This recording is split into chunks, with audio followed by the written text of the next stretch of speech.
Buenos días a todos y a todas. Good morning to all of you.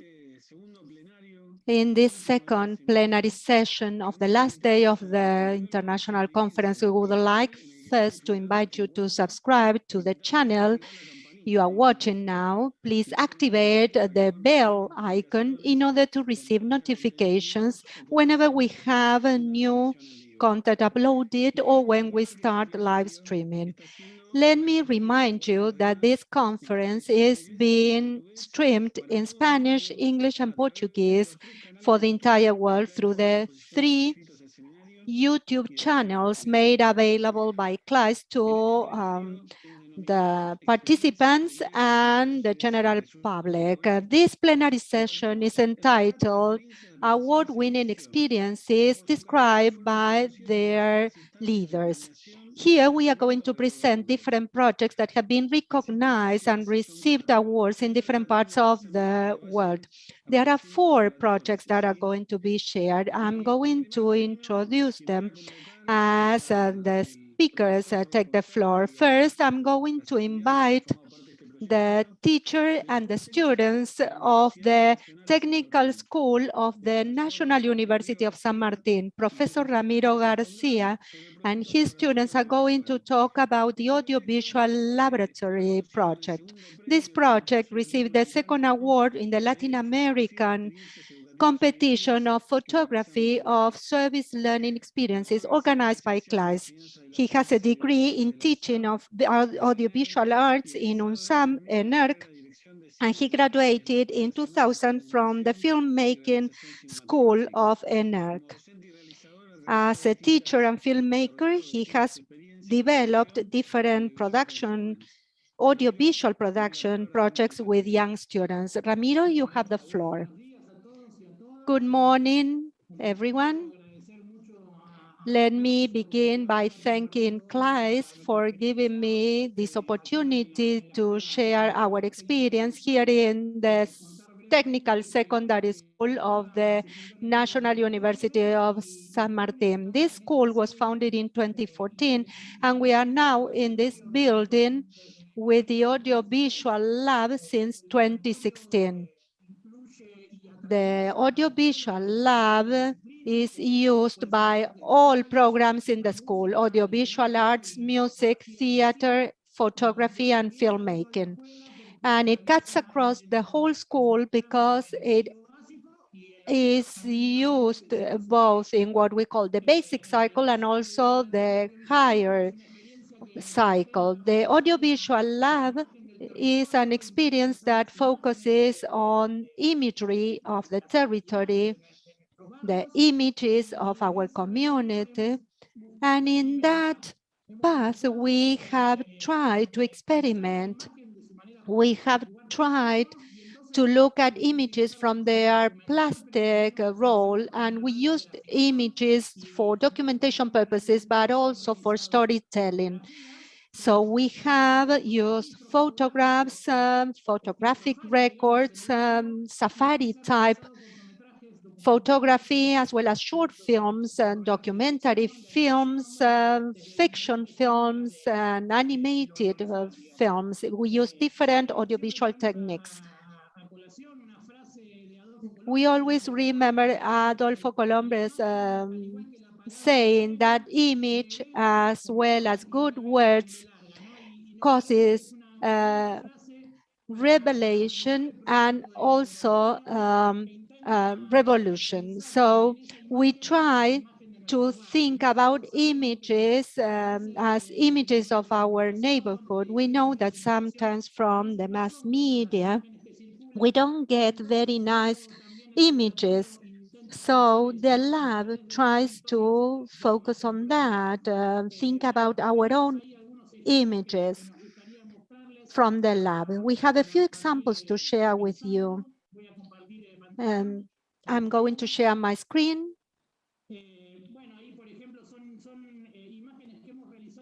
These are some images produced with the technique of chroma. The school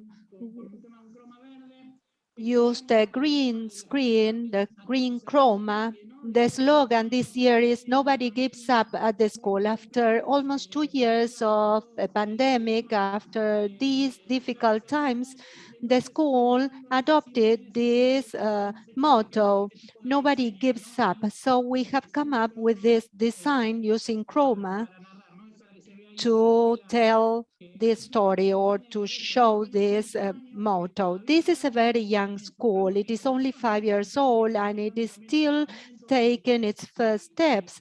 It is still being equipped with instruments in the different areas of the lab. In this case, this is part of the Habitat and Territory project. We mapped out different areas of the community. We used a drone flying over this area. We say that we went up into the sky to see what we could see from the sky. Lucas Campos used to say that by looking at the community, once he was looking at the pictures of the community and he saw a green area and he said, "What is that?" And when we started having a close-up image with the drone, we were able to see that that was the cemetery. And Lucas in that activity said, well, the dead are better than the living.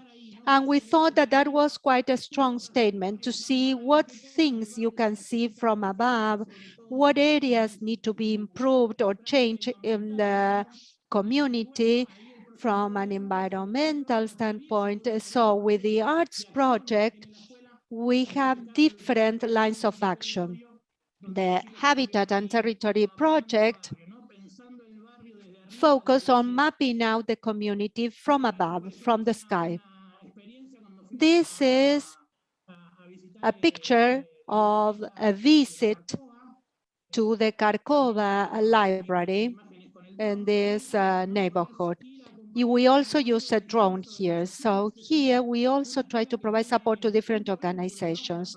Our school has a close relationship with community-based organizations. So we usually go out into the community, we map out all the different elements, and we want that those resulting maps to be used by community-based organizations.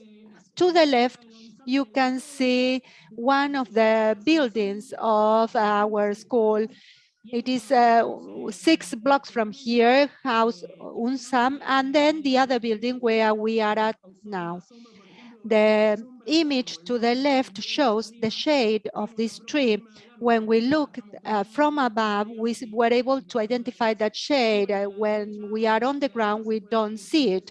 And to the right, you can see the Suarez Bridge that is a symbol of the municipal station in San Martin. The school is far away from the university campus. It's almost on the other end of the district. So we have some historical sites and they were also included in this mapping exercise. This is what you can see across the street in front of the school. When we were looking at the pictures, many students were surprised to realize that there was all this green field just across the street that borders with another green space that is called Campo de Mayo. But we were able to see what is 200 meters away from the school. It's not that far away. It is only 200 meters away. At the same time, while we use drones for mapping and documentary recording, we also had a fiction project. This is a board that we use for short film that we produce here at the school. This is the case of Diego Duarte. This was a young man who was missing. lost track of him in a landfill that is called Seamse, and we assume that his body is there. So the question we ask ourselves is, where is Diego Duarte? Where is his body? This is a young man from our community. Here you see some other pictures using the pinhole photography technique, where we use cans or boxes in order to take these darker photographs. With the lab, we were able to come up with these images that have a different speed, a different pace, and you can have these beautiful black and white pictures. And they were used also for an action project at the school in the basic cycle.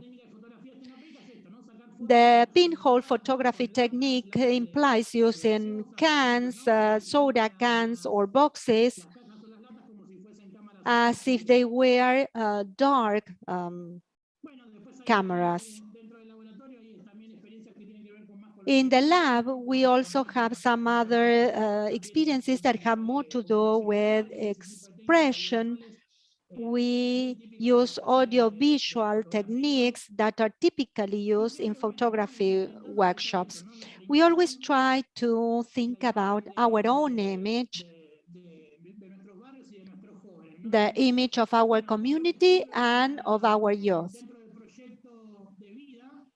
We have a project that is called Life Project. So we work with students so that they could picture themselves 20 years from now. We ask them where they think they would be in 20 years from now. So they thought about that, and we took all these pictures using chroma, again with a green screen as a background, in order to edit these images later on.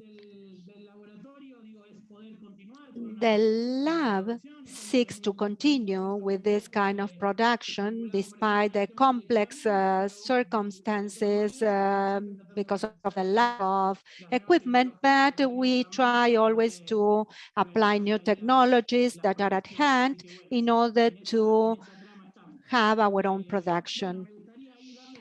So now I would like to give the floor to my students so that they can introduce themselves and tell them about their own experience. Hello. We are all third-year students. I participated in the LIFE project, and we had to think about our future, where we would be 20 years from now. We had to write about that. We have to describe our own personal situation. You could picture yourself as a fighter or as a singer. And in my case, I took a photo of myself as a representative, a Congress representative. Hello, I'm Irina. I'm also a third-year student. And the LIFE project experience was very interesting and a lot of fun as well. To see ourselves 20 years from now and to see how we can get there. I'm Magali. I enjoyed this experience of picturing myself in the future. It was a lot of fun because we looked at new things, we experimented with new things. All right. We can also say that last year, the lab did some radio shows for the first time during the lockdown period, as we were not able to gather in person with different subjects in the school and with different teachers. We were able to produce some radio shows, and we say that popular education was faced with the challenge of finding ourselves bodiless. So we were able to produce 147 half-hour shows with the participation of students and their families, because we were giving importance to the role of community-based radio stations, but in combination with new technologies such as social media, WhatsApp. So we were able to get many more people involved.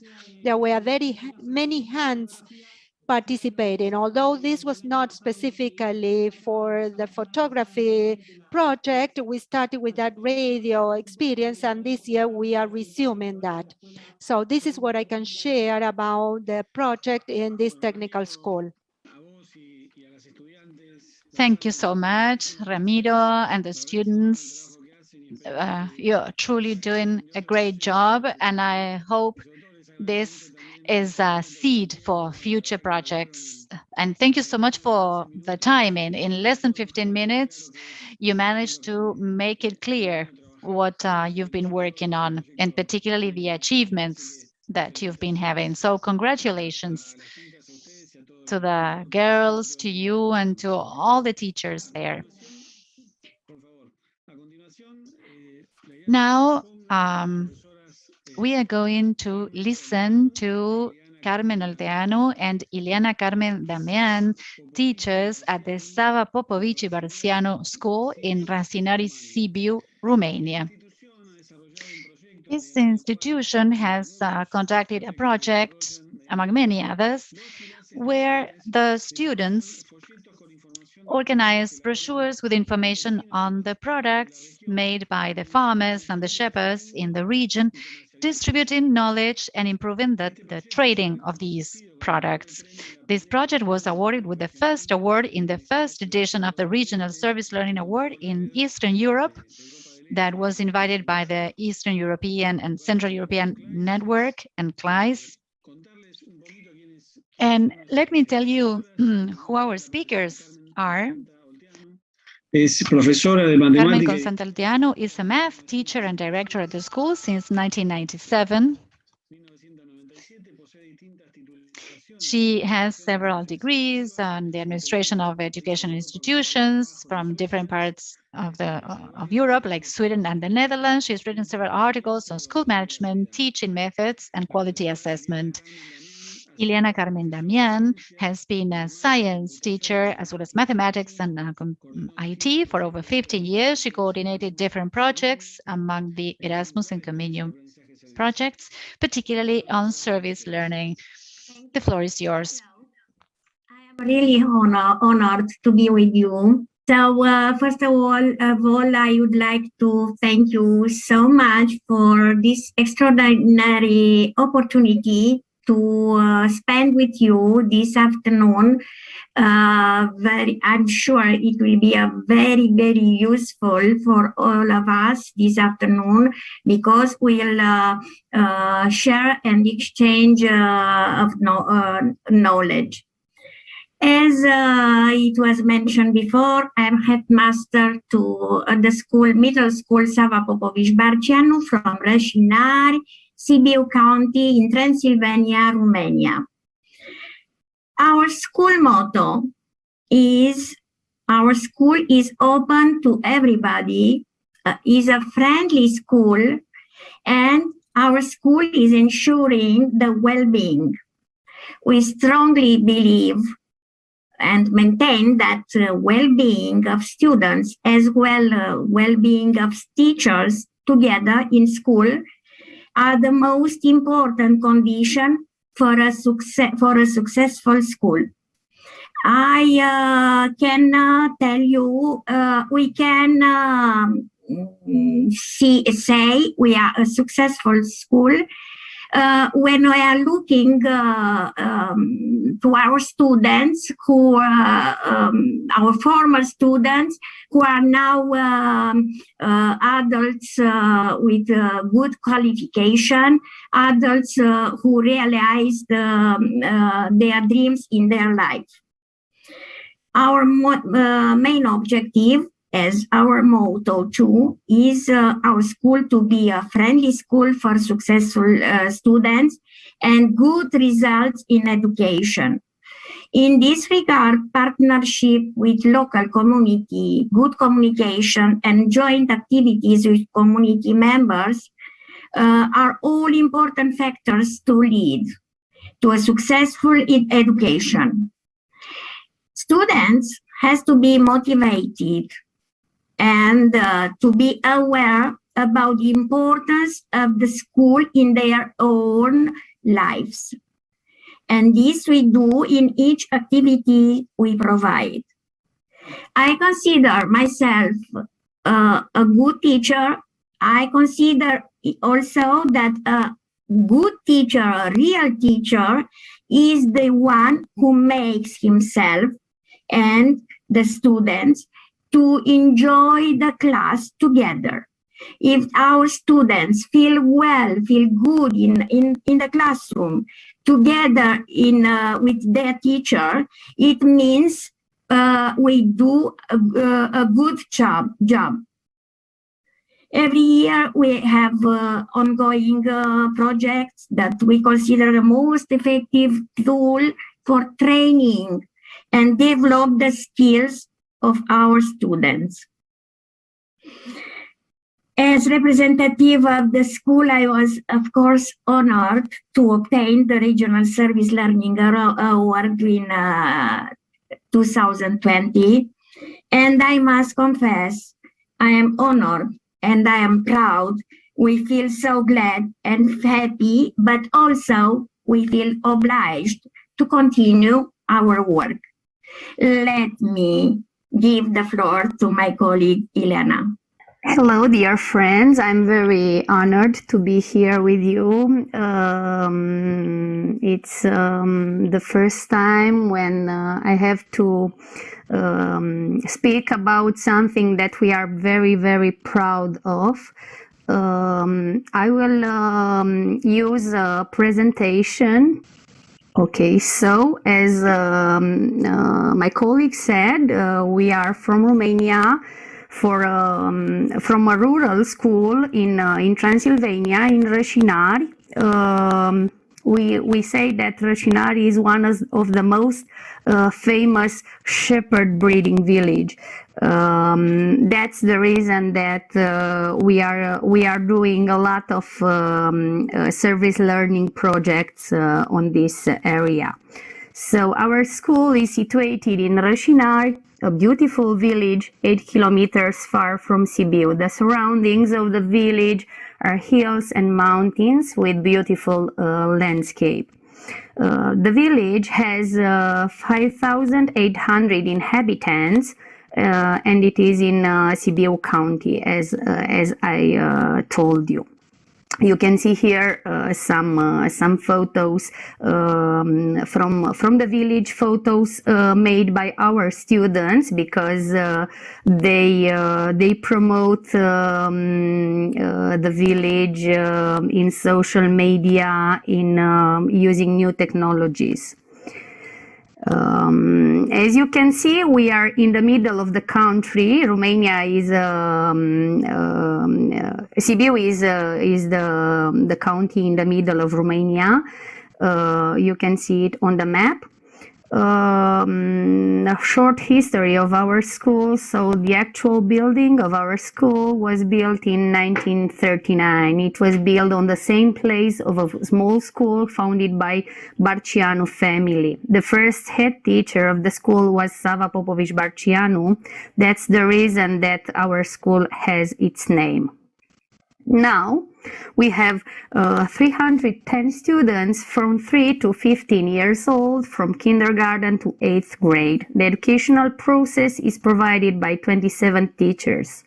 We have 3 different buildings, one for kindergarten, one for primary and secondary school, and one with kindergarten, primary and secondary school in Prislop, a small village with disadvantaged children near Rășinari. The 3 buildings you can see in the photos.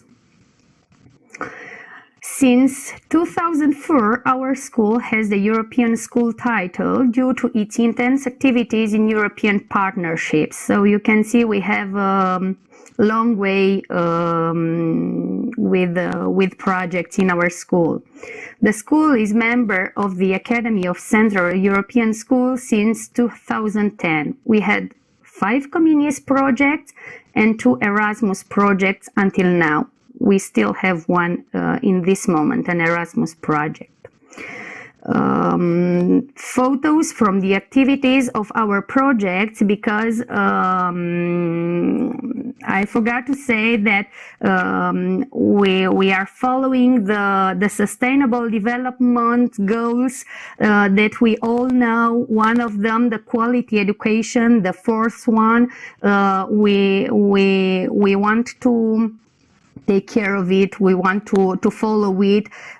So this kind of projects, this kind of educational projects, Erasmus projects, Comenius projects are very important for the development of the educational system and for the development of our students.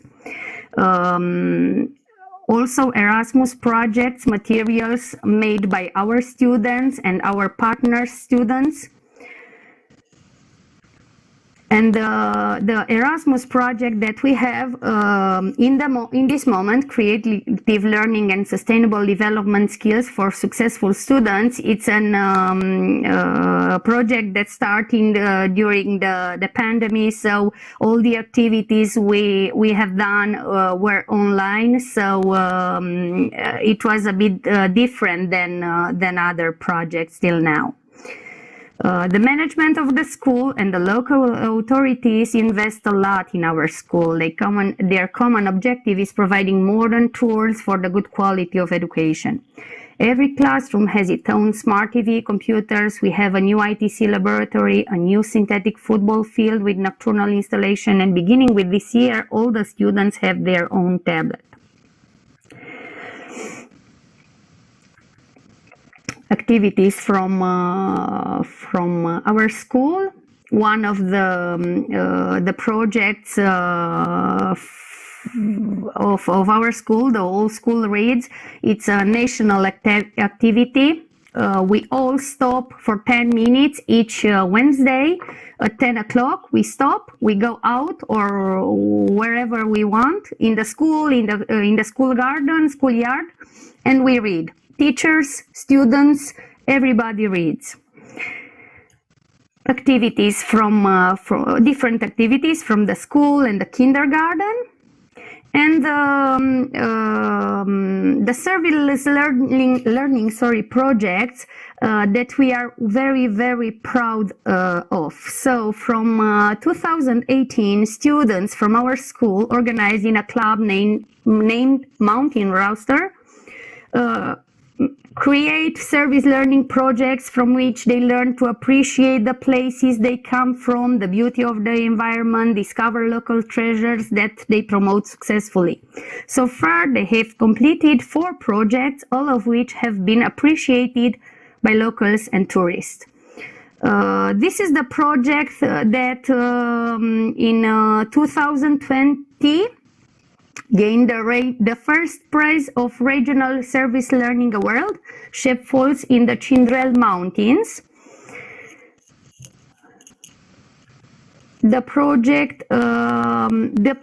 aimed at producing a brochure about the Shep Falls in the Cindrel Mountains in order to help the shepherds to promote their bio products and attract more customers and tourists, and also to promote the traditional way of living of these isolated small communities.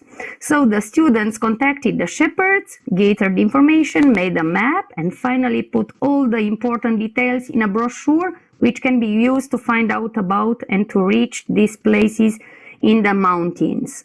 So the project that we had promote the occupation of the villagers.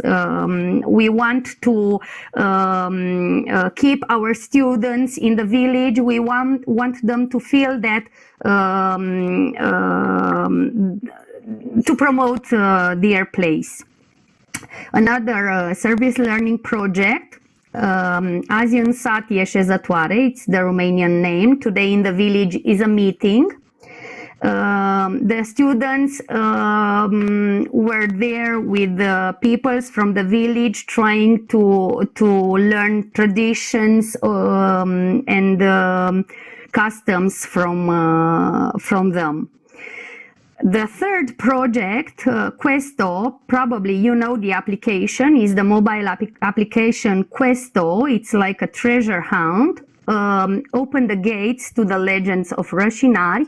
We created this application. It's a free application during the pandemic period, because we were all at home and we met only online. So we had to do a project in online, and we did this application that is very used by tourists. When they come in Rashinari, they can visit the place using the application. And last project, the one that we did in July this year, The Culture of My Street, is a project where the students tried to find very, very old photos, pictures from their grandparents, their neighbors, their friends. And we made an exhibition that was very, very interesting for them and also for the visitors of it. The project that we are doing now during the holidays in school is Happy Students in a Friendly School. As my head teacher said, we want to make, and we hope we are doing well, we want to make our school friendly, because our students and all the students need to come at school to feel good. They have to be there for themselves. They have to feel good, to learn easier things. Thank you very much for your attention, and thank you again for inviting us to this reunion. Felicitaciones, Carmen, Eliana, por los múltiples proyectos que Eliana, for these multiple projects that you are carrying out, and congratulations and thank you for sharing this with all of us. And now Cecilia Paz is going to talk about the Pintahuita project, Paint Water for All, that was carried out by the secondary school Pintadito in Artigas, Uruguay. It received an award within the contest on service learning carried out by CLAIS together with other partnering organizations. She teaches Spanish, she provides guidance in science clubs since 2018, and she promotes project-based learning when teaching to her students. Cecilia, we are all ears. Hello. Thank you for giving me this opportunity to share with you this experience, one of the many projects that we have carried out with our students in Artigas, Uruguay. Let me introduce the school to you. This is the Pintadito Secondary School. This is a school located in the city of Artigas in the northern part of Uruguay. We have approximately 200 students in the primary school and also the first year of the secondary school. This project started in 2019 as a result of project-based learning.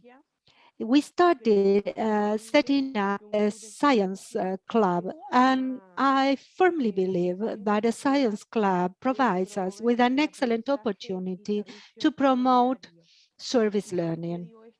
Why do I say this? Because Pintahuita, the project, was born in an attempt to provide a solution to a problem that we had identified. We tried to provide solutions to the problems related with water in that area. This is a mountain area that has some water scarcity. Now the situation has improved, but by that time it was quite difficult. So these students with empathy and solidarity towards their neighbors, set out to look for solutions. So they wanted to solve those problems. In this project, they learned not only the curricular content, but also a number of values that are extremely important for them to develop as citizens. As a teacher, it is very pleasant to be part of their education for life. As you can see, my students paid different visits to the place, they carried out different activities. So they are the true leaders in this project from the very first day. The day when I said, why don't we think about the problems that we have in the community and how we can solve them? So they came up with problems including addictions, water scarcity, stray dogs, and they chose to do something about water. In service learning, we also need to consider interdisciplinary work. Here we have different subjects and teachers involved. Carlos Simon in the subject of biology, Claudia da Silva, who teaches geography, Carlos teaches biology, and my colleague teaching social and civic education, Victoria Ricci. I think that service learning is an innovative approach that allows students to self-regulate their knowledge. I was just thinking about a story with a student. We needed the map of our city, Pintadito. He could have searched on the internet for a map using Google Maps, but he went to the town hall of Artigas and he came back with a map, and together with a teacher of geography, the students worked with that map. They looked at the drawings, at the plan of the city, and they realized that the water problems were not included there. With the civic education teacher, they looked at the issue of water as a fundamental human right, along with education. And Rocio, I one day ran out of water at home because there was a water tanker that would come to provide water to her home, and she called the town hall to file a complaint, and she explained to them that this was her right according to a certain section of the national constitution. So these are experiences that they will remember for life. So students share their knowledge. Pintahuita is a science club that had a presentation in a department fair of sciences. They received an award there, so that gave them the opportunity to take their project to the national fair. Here in the picture, you can see the students with a teacher of biology. They were working on the design of a prototype to collect rainfall water in order to reuse it. I also like this image because with service learning, with project-based learning, we can differentiate equality from equity. Equality means giving individuals the same opportunities, and equity means adapting opportunities, making them fair. So here we see three people who are trying to look to the other side. Apparently, they are faced with the same opportunities, but they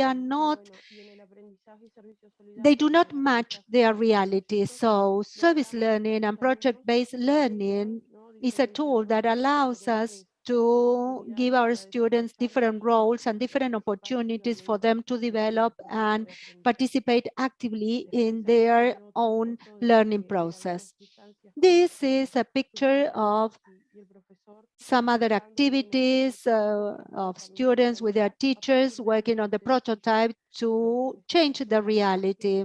This was quite simple. In this case, these were tanks that were going to be adapted.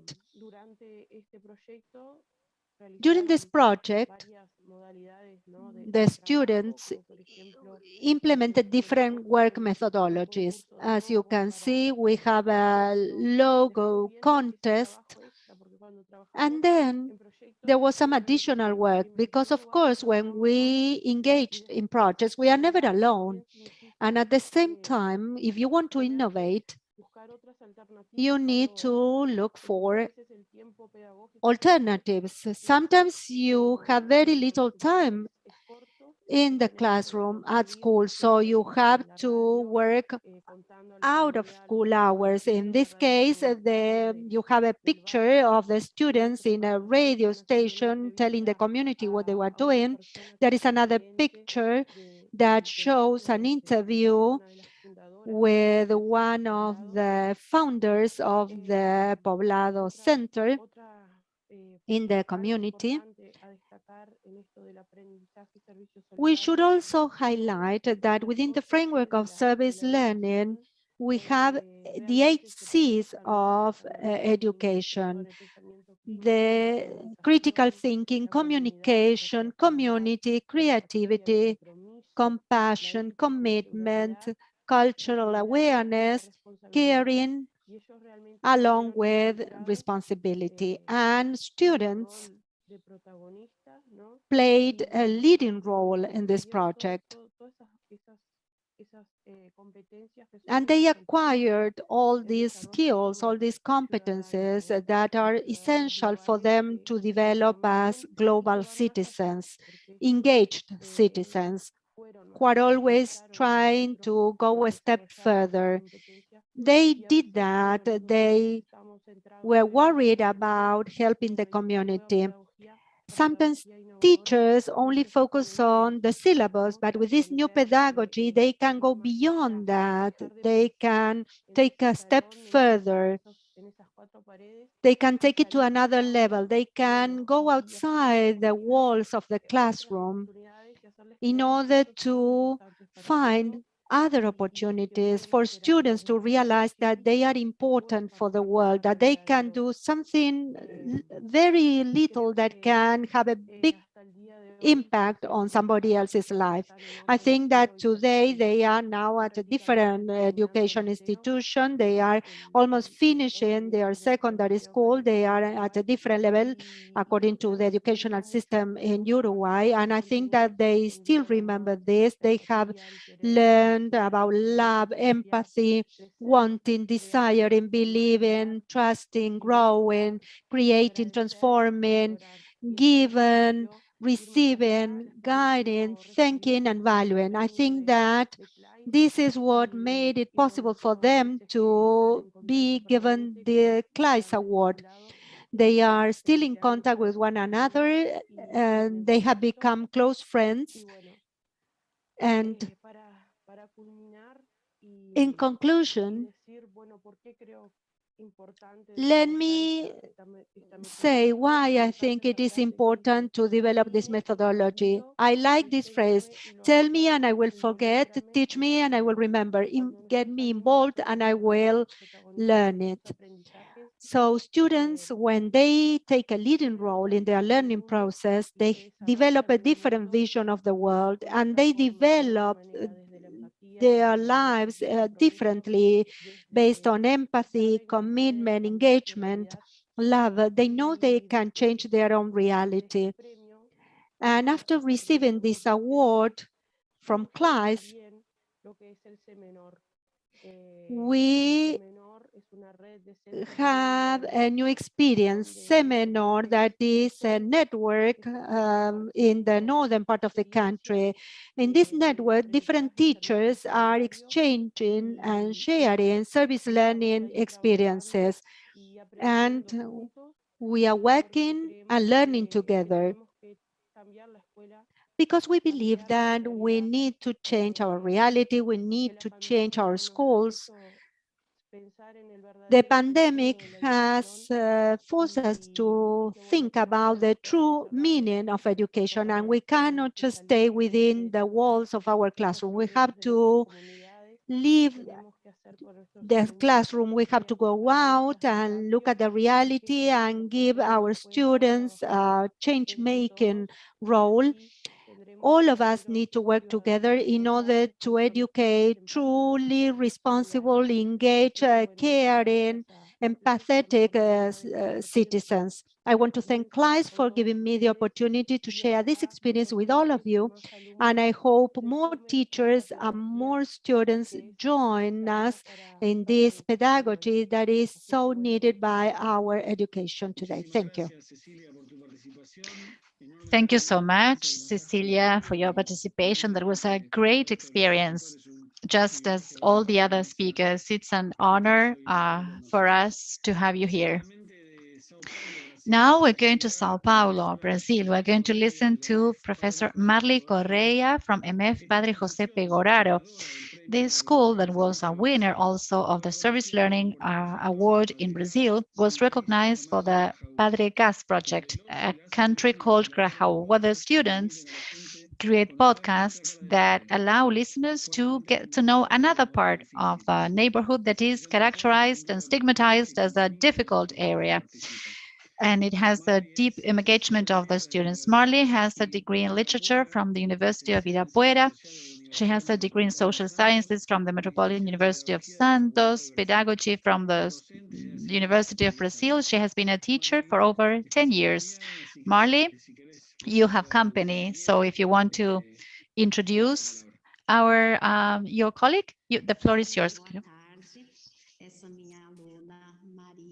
Hello, this is my student Marina. She's going to tell you a little bit about her experience later on. I'm Marley Correa. I'm a teacher of the MEF Padre José Pegoraro School. We are in the southern part of Grajaú. Our neighborhood has 445,000 people. In our community, we have 1 million people who use public transport means every day. This is quite a poor area. We have high rates of violence, high levels of social vulnerability, poor government infrastructure, and we are also located in a spring water area. I want to share a PowerPoint presentation. I want to thank teachers Gisele Marquez, Michele Almeida, because they helped me in this project, but unfortunately they were not able to be here today. In Portuguese, padre means priest. It's not father in the sense of dad. So in this case, there was a father, a priest, who was well known for all his social work. Everything started in 2015 during a geography lesson. Carlos Almorin, one of my colleagues, was working with his students, and he was reviewing some socioeconomic indicators for the community. And students realized that all the data showed negative aspects, but they said that there were also good things to show about the community. So after some time, together, the students and the teachers came up with this idea of showing other aspects about the community. This led us to the idea of a country called Grajaú that was basically an emotional map. We wanted to show not only violence and problems in the community, we also wanted to show the good things about our community. So we mapped out the area, we developed a website, and we gathered information about the territory. As part of the different interventions we engage in, you can see here a picture of a circus tent. This is a circus school that teaches circus techniques and arts, and also citizenship education. We had some students that wanted to show in this place their own houses. So we can see to the right another picture where the students say that this was the orchard house. This is a place that is right next to the school. So what is it that we try to do with this activity? We try to identify places related to education, schools, environmental projects, projects related to architecture, housing, social welfare. But later on, the pandemic started, so we didn't know what to do. Everybody was confined at home. Of course, this was a global problem, but in this kind of disadvantaged areas, we also have a lot of problems. So we came up with the idea of organizing meetings, gatherings, in order to stay together and to stay in touch. It started as an idea just to socialize with others, but we couldn't just stay with socializing. We had to go beyond that. In our gatherings, we had students, former students, teachers, coordinators, and other members of the community. We started as a small group that later on grew larger. We came up with the idea of producing a podcast. In Brazil, podcasts are quite popular. So we decided to produce podcasts to talk about different topics related to our community, our neighborhood. We had some podcasts dealing with racism, others with fake news. In Brazil, we have plenty of fake news. We are flooded with fake news coming from everywhere. And also, we discuss other topics in those podcasts. We produced several episodes. It was a very nice experience. In 2021, the pandemic was still affecting us. In fact, 2021 was a tougher year for us than 2020, but we are trying to go back to our physical classroom. But in that process, we tried to plan what we could do from a service learning standpoint. In 2010, we had received an award for a service learning project, or actually in 2019, we had received that award for our project, a country called Grajaú. But now we were thinking how we could strengthen the ties between the school and the community and the neighborhood, how we could reinforce the feeling of belonging to the neighborhood, the feeling of ownership, to look also at the negative aspects and see whether we have been able to overcome some of them. So we ran a survey. The survey was conducted through WhatsApp. It was distributed among students, families, teachers, school staff.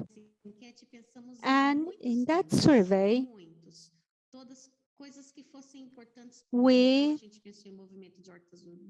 included different things that we consider important for the community. For instance, the creation of green gardens in the community, water consumption, consumerism, the quilombola culture, youth, hip hop, and to our surprise,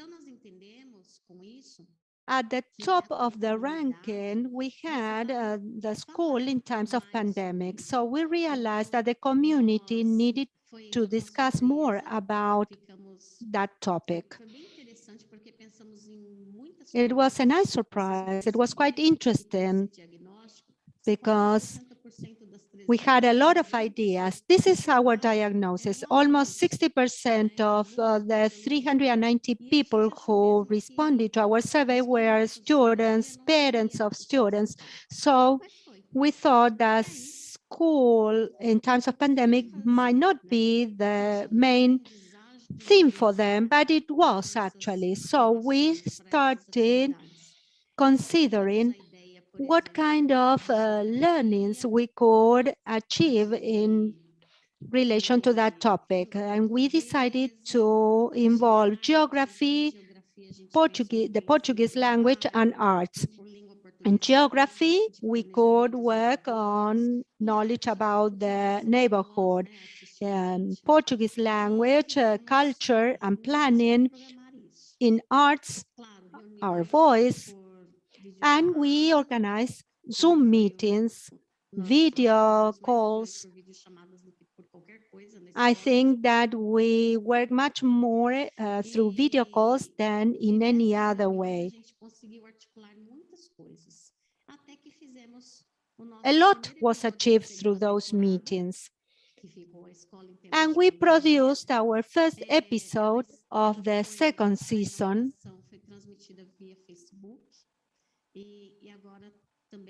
This was broadcast through Facebook, and now this is on YouTube.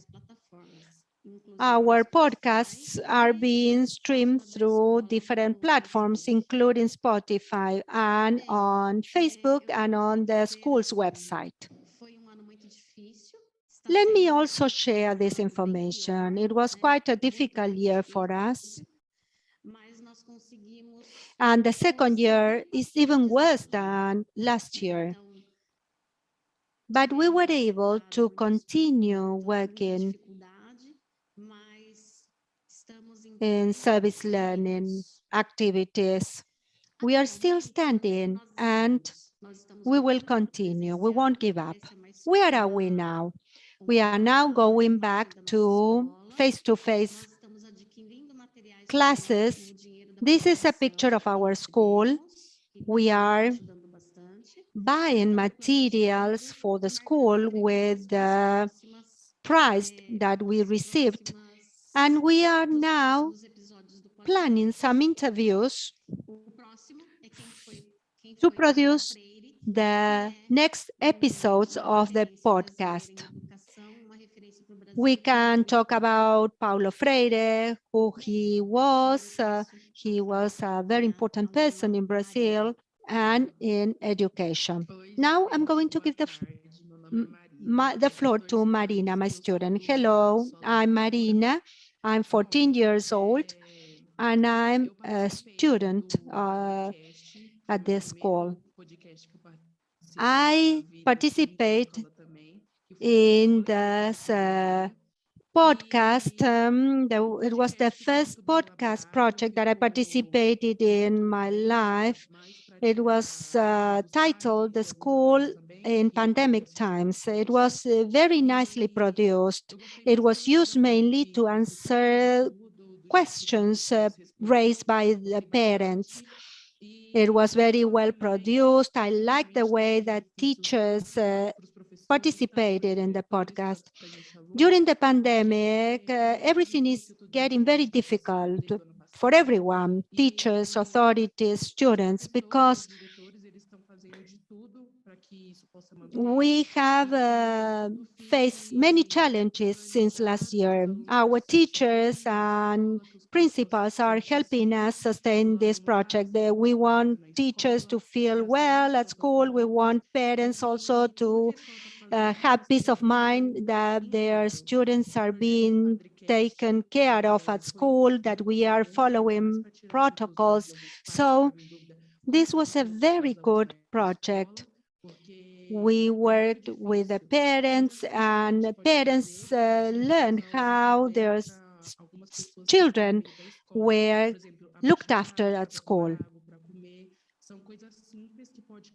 And we are also working with different issues such as water, food. This may cause some concerns for everyone. Everybody was concerned about this. The principals, the authorities are playing an excellent role in the school. The teachers are doing a great job. 2020 was quite a difficult year because although we worked online, it was quite challenging for those students that didn't have the economic means to connect online. The school provided all students with a tablet so that we can all take lessons from home. I want to thank the school because they have done a great job to make us feel comfortable, both at home and at school. And the school also did a very good job in these two areas. The school takes good care of us. I want to thank class, I want to thank my colleagues, my students, Sofia Isabel from the Futuro movement, who is a partner of us. Thank you, Marley. Thank you. Thank you so much. And now, to close this plenary, I have a pleasure to introduce from Rose University in South Africa, Diana Hornby. She's going to speak about the 19th goals that received the McShines Award to Global Citizenship. Since 2011, she's been the Director of Community Engagement at Rose University. She has over 25 years of experience in the area of early childhood and community development. Diana, the floor is yours. Thank you very much for the opportunity to share with you at this most prestigious conference. We've long been a good friend of Klaes, and we've certainly learned a lot from the director, Nevis Tapia, who's been to our university. I'm from Rhodes University, which is located in Makanda, a small city in South Africa. The university is about 8,000 students strong with 6 faculties. And the university has 3 key functions, which is teaching and learning, research, and community engagement. And I'm the director of the community engagement. So today what I'm going to share with you is our high school mentoring program that we call the 9-10s program. I'm going to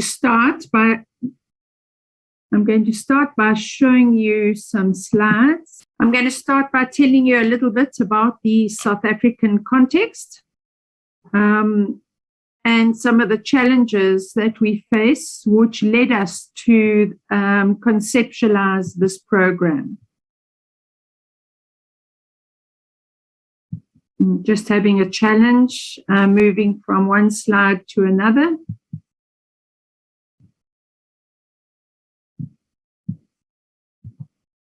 There we go. A little bit about South Africa and the challenges we're facing. We have very high inequality in our country, and the Gini coefficient will show you that we have the highest and most persistent inequality rates in the world. Not sustainable and certainly not something we're proud of.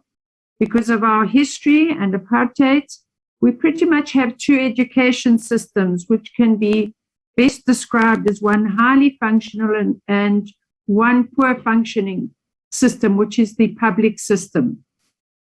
To give you an idea how that plays itself out, the top 3% of schools produce more maths distinctions or A's than the remaining 97%.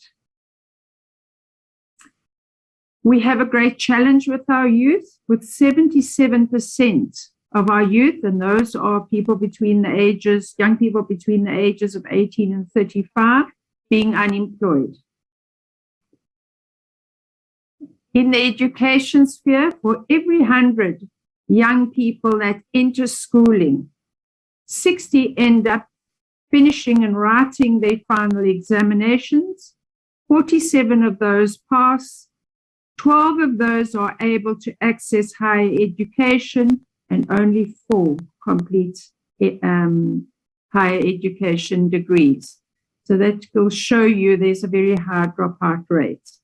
And we've recently done some research in the literacy space. It's called the PIRLS research, which showed that 79% of our grade 4s are not able to read for meaning. So you'll see we are faced with some great challenges in the education space. Bringing it to a local context and some of the challenges we're facing there. We have 11 provinces in our country. Ours is the Eastern Cape province and the poorest performing province in the country. At a district level, our district was one of the worst performing districts 4 years ago in terms of the final year, which is grade 12 schooling. In 2012, only 11 pupils from our local community in Makanda were able to access our university. Now I'm going to move a little closer to Rhodes University. And just to first look at the purpose of higher education in South Africa, it's twofold. Firstly, it's about producing well-rounded, socially responsible students who are critical thinkers, knowledgeable, and will be agents of change going into the future. The second reason for higher education in South Africa is to contribute to the social and economic development.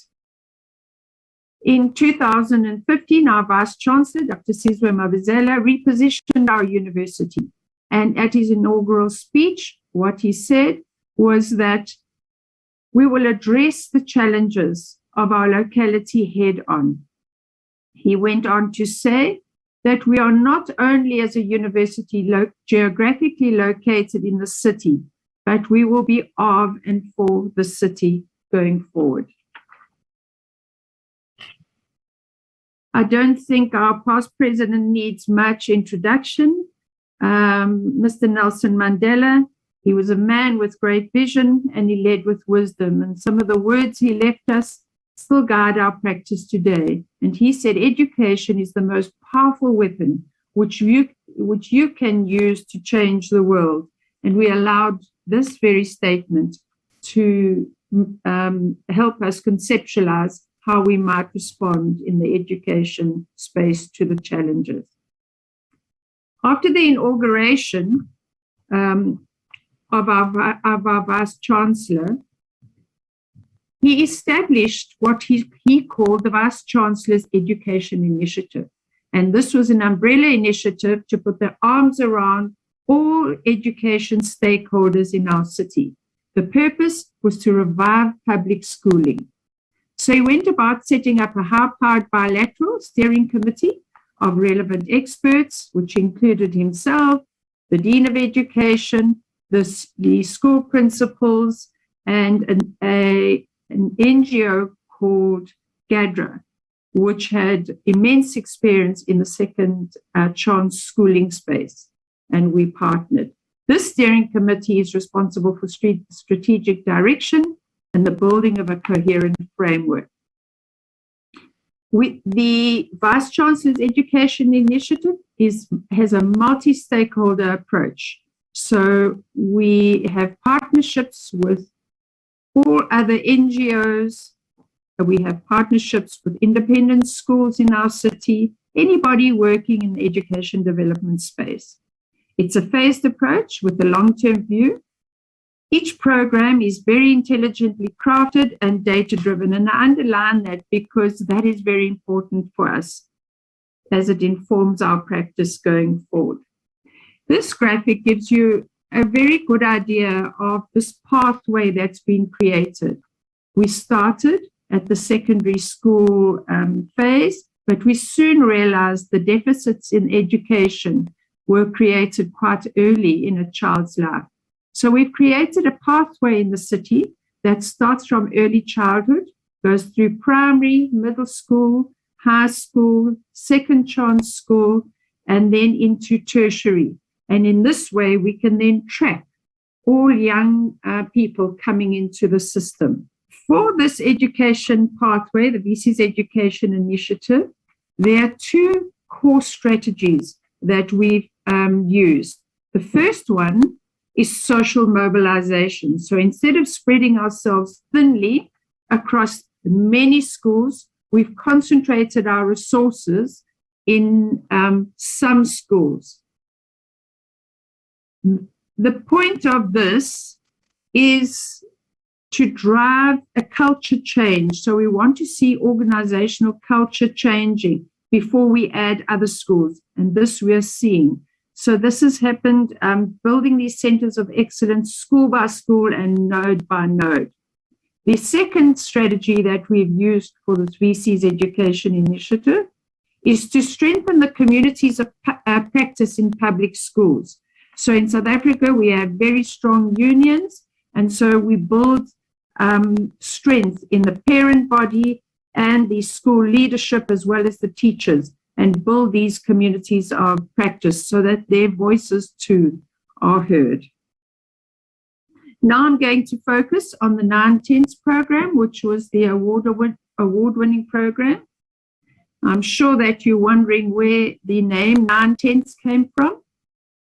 It comes from a French writer and poet who was born in the 1800s, and what he said was 9/10 of education is encouragement, something we really believe in, and something which you will see as I explain in the mentoring program between the Rhodes University students who work on a one-to-one basis with school-going pupils in their final year of schooling.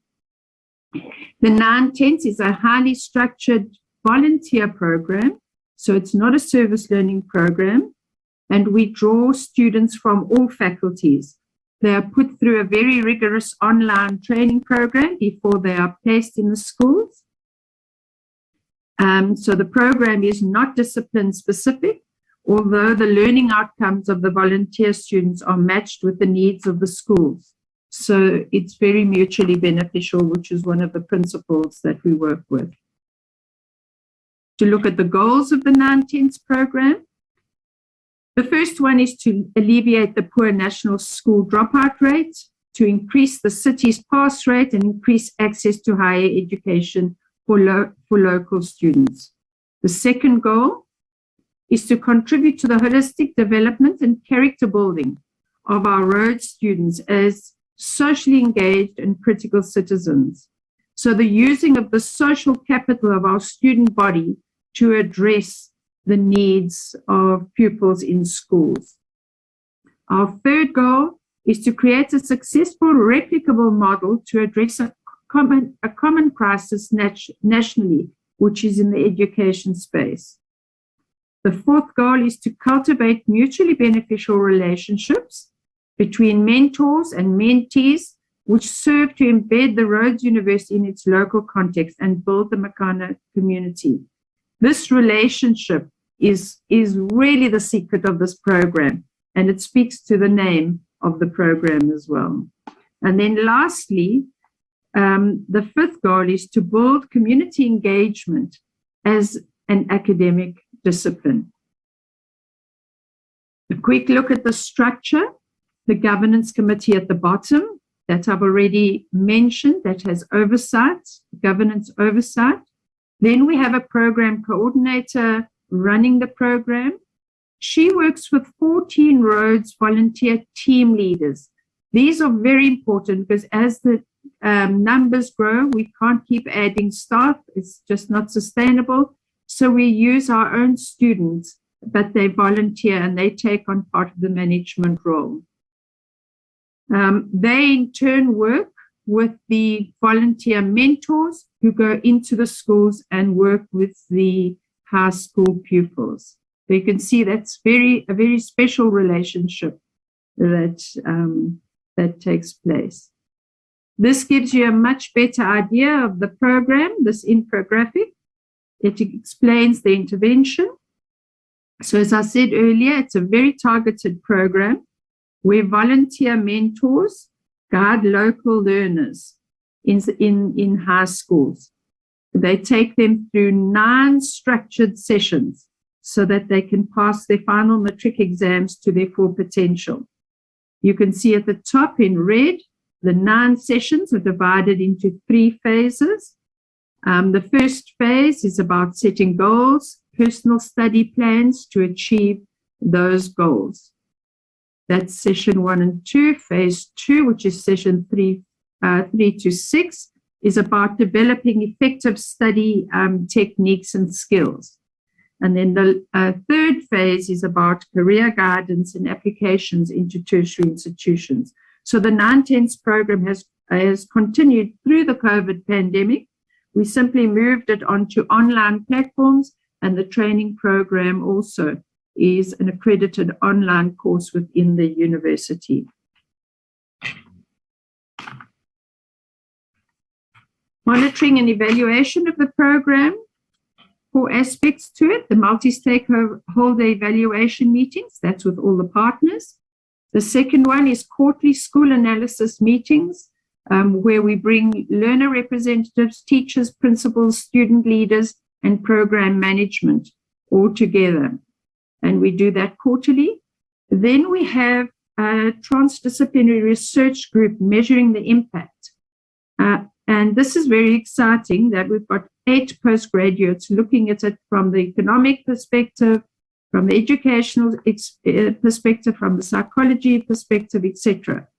And then the last one is the mentor report. So the mentors, when they finish each one of their 9 sessions, they write a formal report and post it electronically. And this looks at the compliance, which is the quality and the quantity of the summaries done by the mentees. So I'm going to go back to our goals and share with you the exciting bit, which is the impact so far. This program is in its 6th year this year.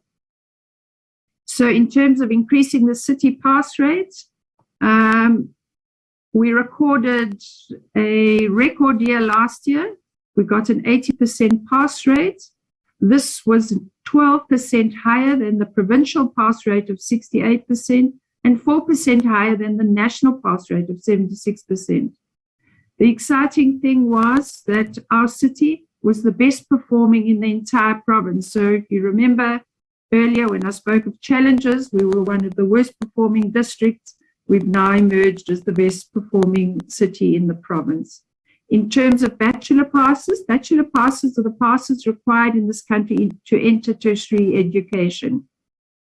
In all our public schools in the city, we got 230 bachelor passes last year, and our 9-10s contributed 43% of those, which was very exciting. In terms of the goal to increase access to higher education institutions, I told you that in 2012, we had 11 young people coming to our university from the local community. That has now gone up to 120 last year. So we've seen huge progress in that area. And 72% of all local placements in our university come from this 9-10s program. In terms of the development and character building of our road students, we've seen huge growth in our road students that participate in this program in terms of resilience, social awareness, leadership, innovation, and compassion. And our Vice Chancellor is often heard to comment that the students that are part of the 9-10s and other community engagement projects are qualitatively different to those who don't participate. So that makes us very proud. In terms of a replicable model to address a common crisis nationally, we launched the trainer program this year, and we're delighted that 2 universities in South Africa will be adopting this program and rolling it out in their universities next year. With regard to the goal of building community engagement as an academic discipline, this program has a teaching component, it has the community component, and now it has the research component. So we're very excited about that lovely coherent nexus that has been created. Diana, please, time is up. All right, I'll finish up quickly. As I close, I think a quote from a university in the Northwest region of Argentina is very appropriate. They said that some universities consider they exist to achieve academic excellence. We are convinced our reason to exist is serving people, and academic excellence is the best instrument for that purpose, and we certainly buy that. And lastly, when we received the news of this very prestigious award, we were certainly very honored and humbled all at the same time. Our Vice Chancellor, who doesn't smile very much, hasn't stopped smiling since. And this is what he said when it was announced. He said, "Our university is deeply honored with this tremendous recognition by the TOA Network with the 2021 McJanet Prize for Global Citizenship. This award is a fitting tribute to our students who recognize the deep inequality in our city and through university community partnerships have made a profound impact on the lives of young people." Thank you for listening to me and for the opportunity to share. Huge job. Thank you very much. Finalizada la exposición de todas las experiencias, vamos a invitar a la profesora. Completed all the presentations of the experiences. I'm going to invite Professor Catherine Berger-Gade to share a few remarks. She, together with her associates group, brings decades of experience with schools and communities to provide in-person and virtual professional development and keynotes on service learning, well-being, social and emotional dynamics, youth, adult partnerships, justice, equity, diversity, inclusion, effective teacher strategies, revisioning, curriculum design, and leadership, all towards elevating youth voice and opportunities. Professor, you have the floor.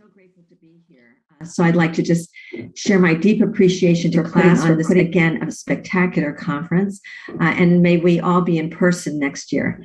Thank you to Alejandro for this, for managing this whole system, and to everyone who agreed to bring me in. So I'm based in Los Angeles, California, though I'm currently in New York City, so I'm streaming in from there. On typical times, prior to COVID and the pandemic, I would often travel 180 days a year, going around the world to support schools and universities in their work and service learning. So I'm grateful to hear such distinguished examples coming from so many places. So I'm glad to have a little bit of time to give some thoughts and feedback to what I've been hearing. I took copious notes because there was so much being said. I wanted to hold on to so much of what was the dynamic. So I'd like to just start with the University of San Martin, and because I also see a student there. I think that's maybe a student, maybe 2 teachers. Anyway, I was grateful to hear students in so many presentations. I just want to mention that. There was so much said about what you're doing and so much that you're doing connecting to the community, but I want to zero in on one particular part that you did, and that was the community mapping. This is so important in high quality service learning, is to really take the time to investigate what is in the community. And I find community mapping just a critical approach to doing that. That you use drones added that deeper learning of current technology for the students. And what I was impressed by was the multiple times you said, we found out things we didn't know, whether it's about the cemetery, which also really hit me from those comments, the images, the greenery, just all that you learned that you could bring forward from taking the time to really learn about the community. So I just want to raise that just as we think about moving service learning in any and every community, that this is critical. One of the reasons I'm in New York City is I help run a citywide program, and all the students last year focused on, in these youth programs with youth adult partnerships, dove deeply into community mapping.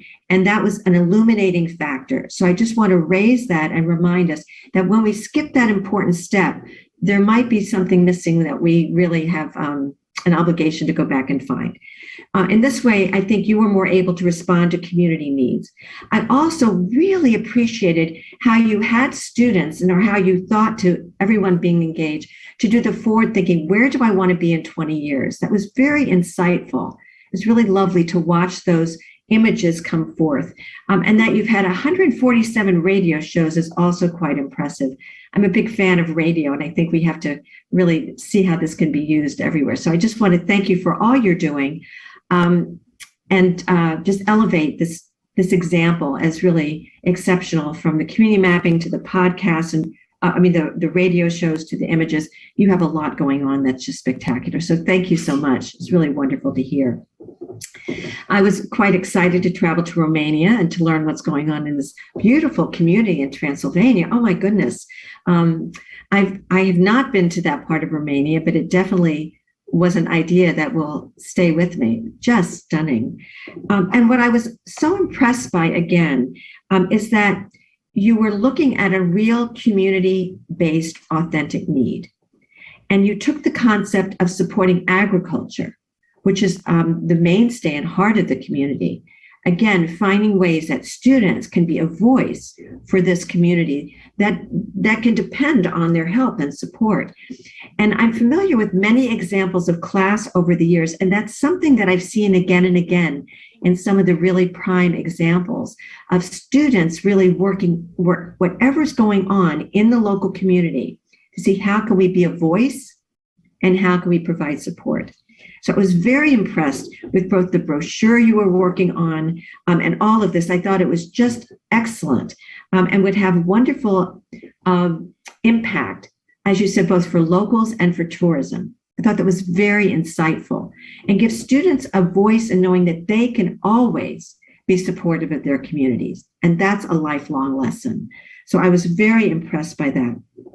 I also was very grateful that you raised the Sustainable Development Goals and that you mentioned those, because we don't always hear that, yet I think they're so important in every service learning or every classroom, whether it's kindergarten or university. I always recommend that people have that visual of the 17 goals up in every single classroom.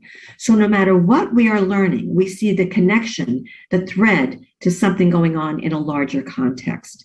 Because even if we're learning about the topic, it may not lead to action, but it can always lead in the future to action. So I was very grateful that you brought those up. And I really love this treasure hunt you're doing. Everyone loves a good treasure hunt.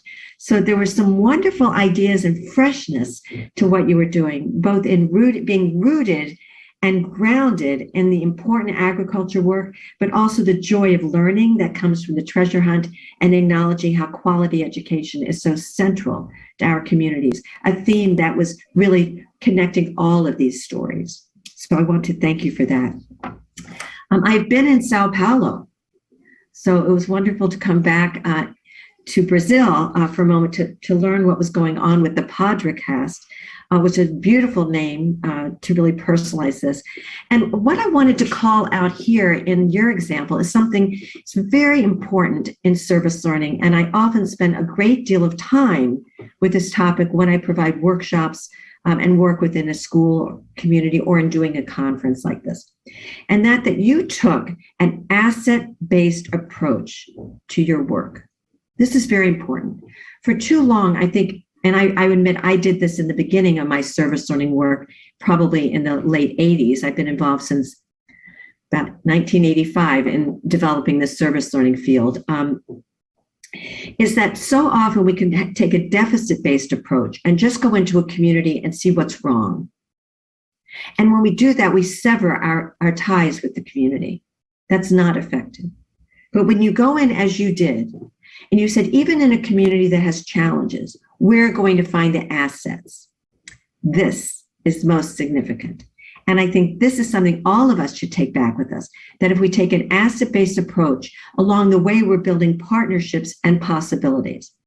Now, I must say, I was quite smitten by the photograph that had the circus in it, because in my undergraduate work, I was studying theater for a while. I studied circus and I can juggle. So I just need you to know that, that I can juggle. I can also eat fire, something most people don't know about me. And circus is so joyful and brings out such exuberance. I also knew of, I just want to mention a program in Cambodia where high school students from a school in Bangkok were traveling to Cambodia to study with circus performers in Cambodia so they could put on performances to reduce exposure to AIDS. Circus is a great conveyor of teaching and learning. So I just have to shout out with that because I was so excited to see circus. So I found all through your story, you were talking about the spirit of collaboration, finding partnerships that matter, and that I loved how you use surveys as a way to unite and draw from the community.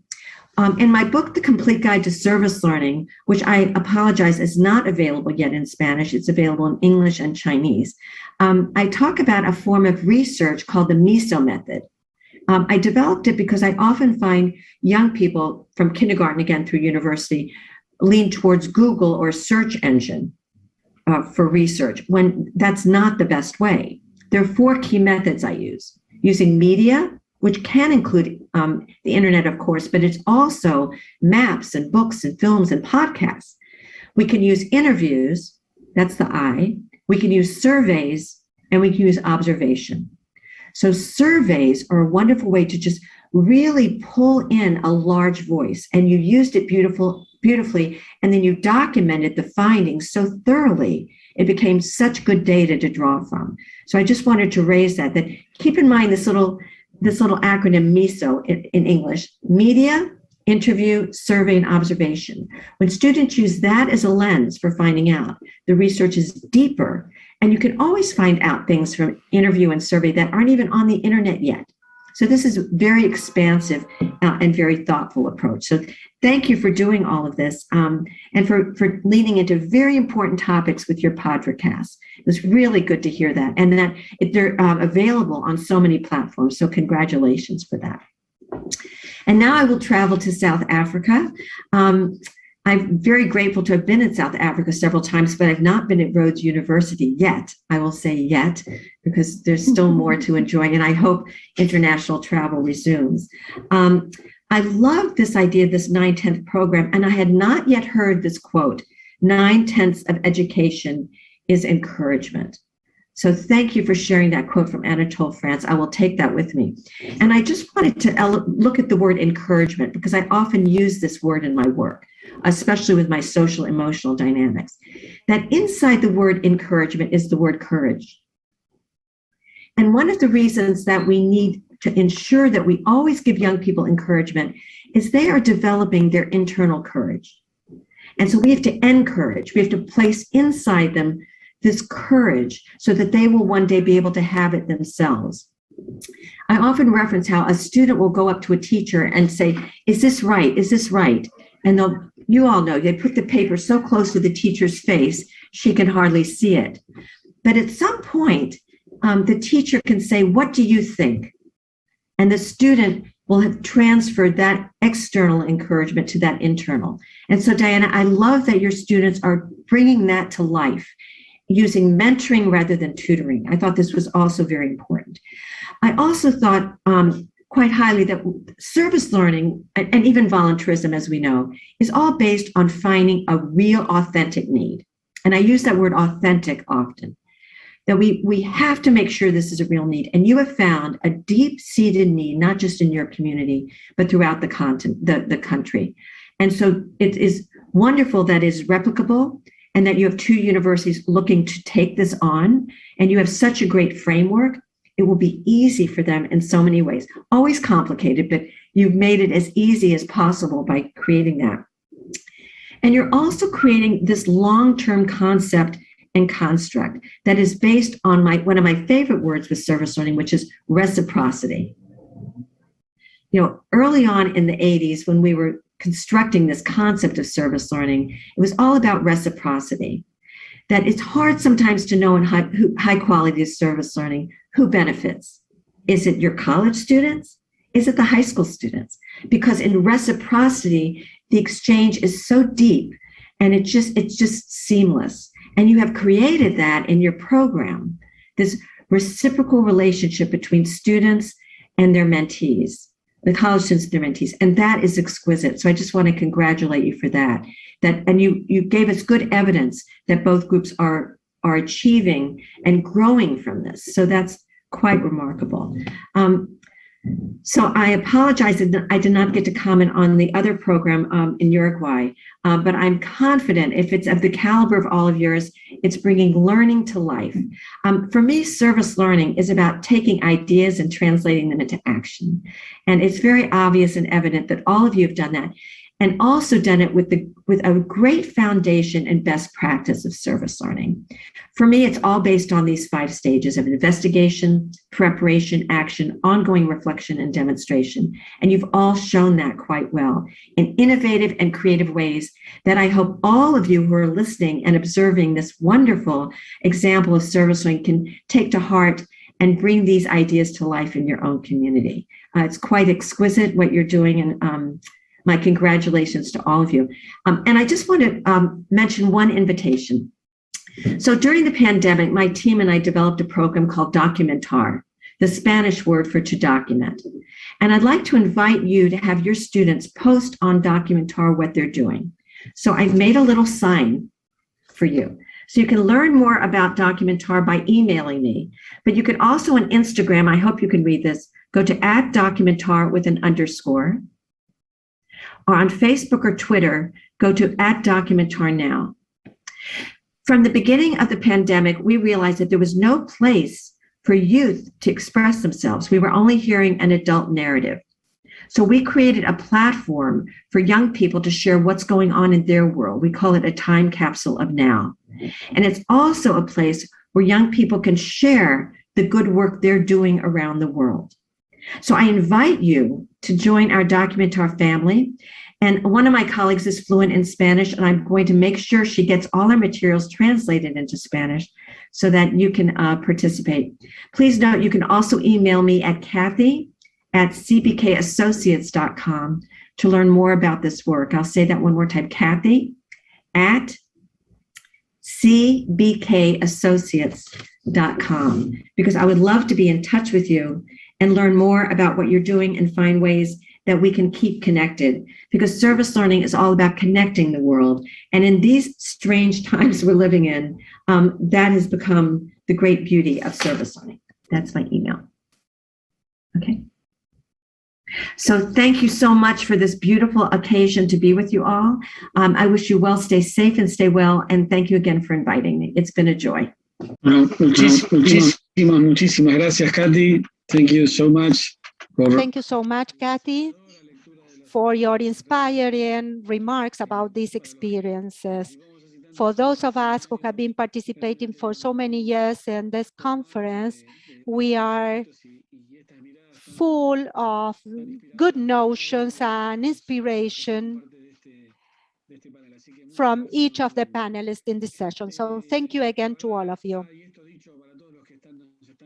For all of you watching us, after listening to these wonderful examples and Catherine's comments, I'm sure that no teacher or manager can say we cannot do it. I do believe that we can do it. We can make a lot of changes in our institutions, but this doesn't end here. So we invite you to join us after this session and one of the different breakout sessions that are available.